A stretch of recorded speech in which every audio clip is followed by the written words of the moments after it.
कधीच नाही चुकणार तुमचे फेवरेट टीव्ही शोज झी5 सोबत, तेही एकदम फ्री। काय झालंय? मला असं आरोप्यासारखं का उभं केलं इथे मगाचपासून? आणि असं का बघताय तुम्ही माझ्याकडे? तू का केलंस असं? काय केलं? अच्छा, म्हणजे तुला माहिती नाही तू काय केलंस ते? आई अगं प्लीज मला मुद्दा सांगतेस का काय झालंय ते? तू ताईचा पाठलाग का केलास? काय गरज होती तुला हे करण्याची? अच्छा, म्हणून मला इथे आरोप्यासारखं उभं केलंय काय? मला वाटलं तुम्ही माझं खरं तर कौतुक कराल. अगं, तू पाठलाग करण्यामध्ये काय कौतुक करण्यासारखं काम केलंयस तू इरा? चुकीचं वागलीयस तू. म्हणजे मी करते ते सगळं चूक आणि ताई करते ते सगळं बरोबर. माझा चांगला हेतू तुम्हाला दिसत नाही का ग? पाठलाग करण्यामध्ये काय चांगला हेतू असू शकतो मला कळेल का?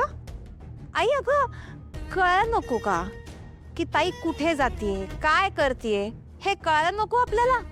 कसं आहे ती नेहमीच करते ना, आपल्याला एक सांगते, बाहेर जाऊन दुसरंच काहीतरी करते. तर ती अधिपतींना भेटतीये का नाही भेटतीये हे आपल्याला कळायला नको का? ती ना खरं काय ते कधी सांगतच नाही, फक्त आपल्या स्वतःच्या डोक्याने काम करत असते. आता त्या दिवशी आपण मेहनतीने एवढी पोलीस कंप्लेंट केली, नंतर काय केलं तिने? स्वतःचं डोकं वापरून पोलीस तक्रार मागे घेतली ना. आपण जे काही करतो ना ते तिच्या भल्यासाठी करतो, पण तिला ते दिसतच नाही, त्यावर पाणी फेरते ती नुसती. तिच्या मनात काय चाललंय ते आपल्याला ती कधीच सांगत नाही, म्हणून पाठलाग करावा लागतो मला तिचा. हे बघ, ती आम्हाला सांगून सगळं करते. ती अधिपतींना भेटणार असेल ना तर ती आधी सांगते.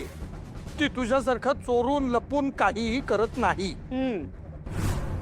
आणि तुला ना कामधंदे सोडून असली हेरगिरी करण्याची अजिबात गरज नाहीये. इरा, मी तुला नेहमी सांगत आले, तू तुझं बघ, तिच्याकडे लक्ष देऊ नकोस.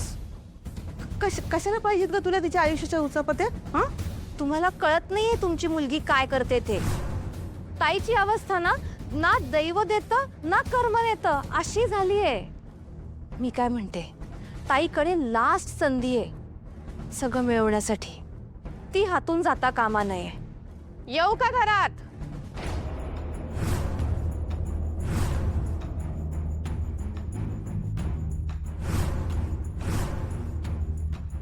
कोण आहात तुम्ही? आणि हे काय आहे?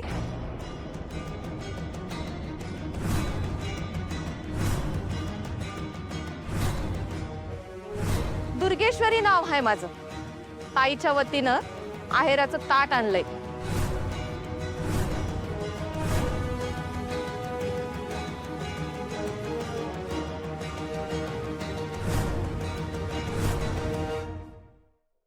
झी5 ॲप डाउनलोड करा आणि पहा सर्व एपिसोड्स एकदम फ्री।